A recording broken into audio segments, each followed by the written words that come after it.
안녕하세요. 크립토TV입니다. 오늘은 24년도 한국인들이 가장 많이 들고 있는 코인과 또 4분기를 아주 잠깐 흔들 수도 있는 이슈 하나를 소개해 드려 보겠습니다. 24년도 1월부터 8월 기준으로 한국에서 가장 많은 사랑을 받은 코인 뭐가 있었을까요? 사랑을 받았다 함은 물려 있다는 뜻이기도 합니다. 왜냐하면 24년도에 알트코인 투자가 녹록치 않았기 때문인데요. 이 디스프레드 리서치라는 곳에서 나름대로 기준을 갖고 발표한 한국에서 가장 인기 있는 코인은 의외로 스택스였다고 합니다. 1위가 스택스고요. 2위가 세이코인, 그리고 3위가 리플이 랭킹돼 있네요. 야, 이걸 보면 좀 안타깝다는 생각이 들었는 게 그 오랜 시간 동안 이제 리플에서 많이들 빠져나갔구나. 물론 그럴 법합니다. 저는 무리되지 않는 선에서 계속 들고 있는데요. 리플 홀더분들 힘내시길 바라겠습니다. 그리고 4위 코인은 이캐시라고 하는데 저는 어떤 코인인지 잘 모르겠습니다. 업비트에는 있는 걸로 알고 있고요. 5위는 시바인으로 집계됐다고 하면서 자, 1월부터 8월까지 이제 시총 100위권 이내의 코인 중에 국내 5대 거래소 상장된 것 기준으로 발표를 했다고 합니다. 한편 비트코인은 29위, 이더리움은 35위, 솔라나는 25위라고 하는데 이거 도대체 무슨 기준으로 했는지 짧게 소개를 해 드릴 텐데요. 기사가 너무 길어서 세 가지 기준으로 총점을 매겼다고 합니다. 그러니까 1위부터 5위까지는 이게 종합순위거든요. 첫 번째 기준이 국내 점유율, 그러니까 해외보다 국내에 많은 사람들이 들고 있는지 안 들고 있는지를 보는 거죠. 그러니까 들고 있는 이제 보유량을 나타낸다고 보시면 좋을 것 같습니다. 근데 잠깐 들고 있다가 좀 떨어지면 버려버리고 이러면 안 되겠죠. 그래서 그 점유율의 일관성이라는 항목 기준을 또 들이댑니다. 그러니까 점유도 해야 되고요. 이걸 오래 들고 있느냐, 그리고 마지막으로 거래 대금까지 보면서 이 세 가지를 종합적으로 평가해서 이제 종합순위 1위부터 5위까지를 매긴 거고요. 그러면 이 비트, 이더, 솔라나는 무슨 순위냐? 종합순위가 아닙니다. 비트, 이더, 솔라나는 보니까 거래 대금은 굉장히 많잖아요. 항상 상위권이겠지만 점유율이 엄청 낮다. 이게 점유율 순위입니다. 점유율이 다 32, 42, 35위 이 정도를 기록한다는 건 한국인들이 그냥 들고 있지 않다. 좀 덜 오를 것 같다든지 여러 가지 이유상으로 거래는 많이 하나 많이 들고 있진 않다고 보시면 좋을 것 같습니다. 참고로 6위부터도 한번 좀 보시면요. 6위가 월드코인, 7위가 이더리움 클래식, 8위가 드디어 도지가 나오네요. 그리고 9위와 10위에 솔라나와 이더리움이 턱걸이로 그러니까 거래 대금이 높았기 때문에 어느 정도 좀 들어가지 않았나 생각이 들거든요. 비트코인은 종합순위 10위 내에도 들지 않았다. 좀 충격적이긴 하네요. 아무튼 반대로 생각을 해보면 이 1위에서 10위까지의 코인들이 올라줘야지만 많이 들고 있으니까요. 한국인들이 불장이라고 느끼겠구나. 그래서 이 코인들을 좀 주목을 해보시면 어떨까 싶어서 소개를 한번 드려봤습니다. 그런데 아무리 좋다고 얘기를 하고 오른다고 얘기를 해도요. 사실 손이 요새는 잘 안 나가는 시즌입니다. 그 이유는 정말 유명 인플루언서들조차도 꽤 힘들었던 이 크립토 여름에 태풍이 꽤나 거세지 않았나 그리고 길게 가지 않았나 생각이 들거든요. 예전에 한번 보셨겠지만 주기영 대표가 좌우장펑 내가 돌아왔다 한마디면 시장이 급등할 것이다. 사실 이미 돌아와서 다시 한번 트윗도 날리고 교육 사업도 하겠다고 하고 여러 가지 포부를 밝히고 있는데요.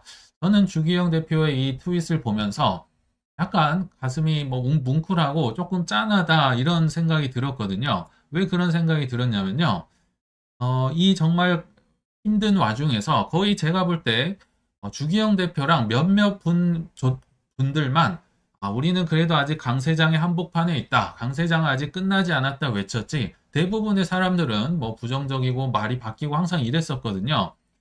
분명히 반감기 사이클로 보나 여러 가지 통계로 보나 강세장은 안 끝났어도 나 혼자 그러고 있으면 정말 힘든 겁니다. 특히나 이분은 데이터로 얘기를 하는 분이니까 데이터를 보면 이게 3월 지났었죠. 그러면 4월, 5월, 6월, 7월, 8월, 9월 오면서 얼마나 힘들었겠습니까?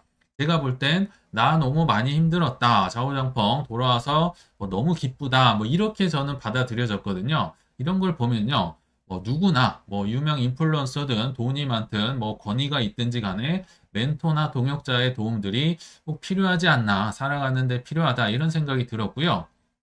그래서 한국에는 뭐 이런 분들이 없지만 그를 그리워했던 많은 외국의 인플루언서들이 있었습니다. 그는 바로 좌우장펑을 의미합니다.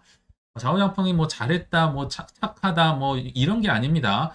이 형을 대체할 사람이 없어요. NF 형이라고 했었잖아요. 이만한 사람이 이 업계에는 제가 볼 때는 없다는 생각이 듭니다. 그래서 많은 이제 트윗에 사진이 올라와서 저는 뭐 느낄 수가 있었는데 이 사진은 뭐 여자분이었는데 유명 여자 인플루언서가 우리 아빠가 돌아왔어 뭐 이렇게 아빠라는 표현을 썼고요. 뭐 이분도 이제 출소를 축하하는 의미로 과거에 좌우장pon가의 추억을 좀 공유하려고 이런 사진을 남겼었고요. 뭐 이분도 마찬가지 좌우장펑의 이제 출소를 축하하면서 뭐 선한 영향력을 끼치자 뭐 이렇게 과거의 추억을 되새기는 분들이 실제로 굉장히 많았습니다. 또 혹자는 이렇게 뭐 좀 우스꽝스럽게 뭐 이제 내가 돌아왔으니까 펌프 시킬 것이다 뭐 이런 것도 나왔는데요.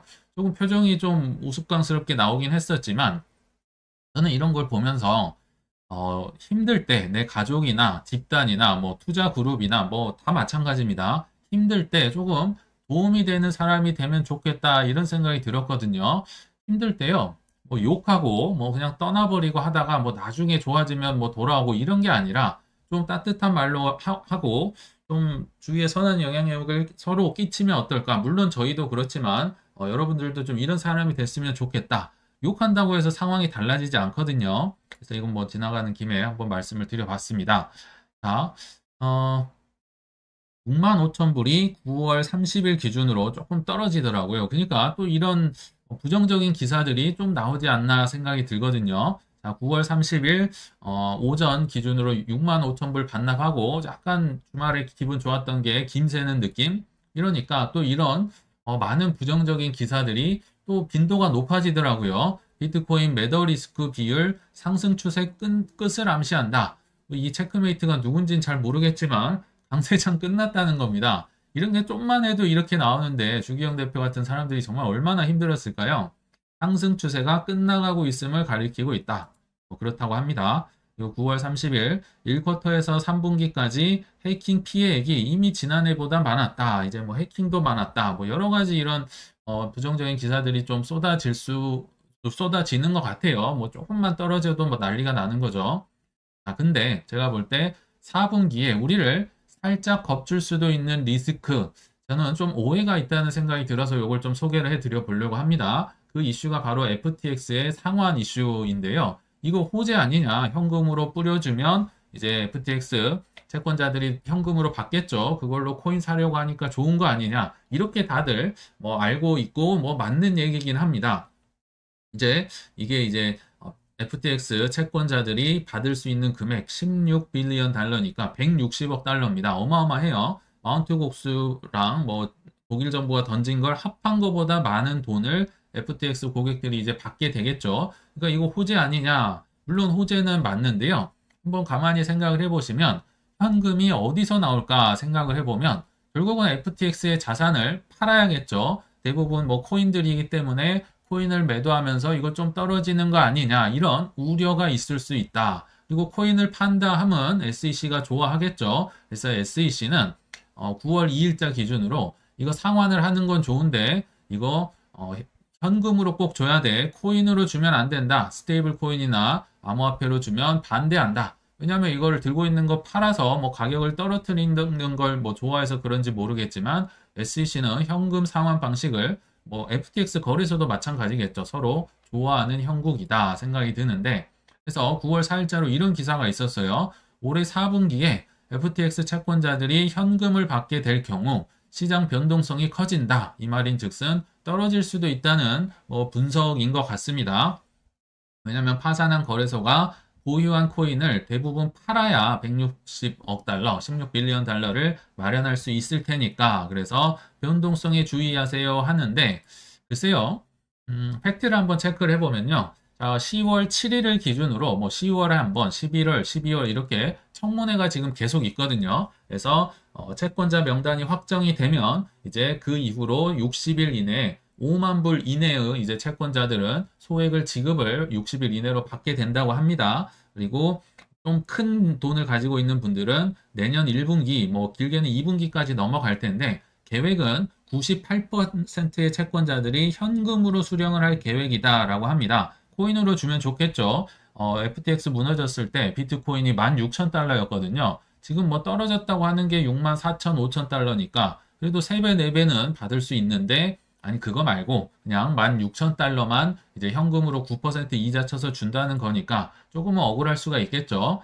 그렇지만 자, 작년 말부터 이미 우리는 FTX의 자산을 매각을 하고 있었습니다. 뭐 매주에 뭐 한도는 있었겠지만 뭐 1억 달러 뭐 얼마 이상은 못 판다 해서 지금 FTX의 자산을 계속 팔고 상승장에 팔고 있었거든요. 근데 문제는 이 뭐 얼마나 팔았는지 누가 얼마만큼 샀는지 매수 단가는 얼마인지 비공개를 한다는 겁니다. 그냥 했다더랍니다. 그러니까 이걸 파악하기가 어려워서 뭐 여러 가지 이런 우려가 있지 않나. 이게 좀 오해일 수 있다. 대부분은 이미 매각이 됐으니까 16빌리언 달러를 이제 갚을 수 있다 하고 이제 청문회가 법원에서 열리는 거겠죠. 대부분은 아마 매각이 됐을 것이다. 그리고 매각을 앞으로 더 하더라도 뭐 장외 거래라든지 경매를 통해서 하기 때문에 지금은 뭐 이 물량이 쏟아질 것이다 이런 걸 지금 걱정할 단계가 지났고 불확실성이 해소된다는 차원에서 이거는 제가 볼 때 뭐 이런 좀 혹시라도 누가 퍼드를 날릴 수는 있지만 흔들리지 않아야 된다. 좋은 거다. 불확실성이 해소가 되고 있는 거죠. 좀 참고를 해주시면 좋겠다 싶어서 한번 소개를 해드려 봤습니다.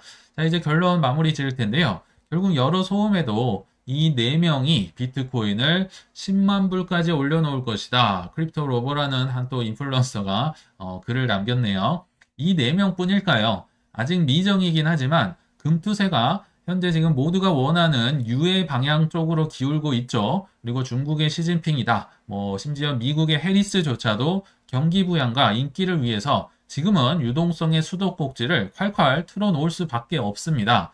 여러 거시적인 환경이나 유동성의 힘을 쭉 지켜보시길 바라면서 이만 물러가겠습니다. 시청 감사합니다.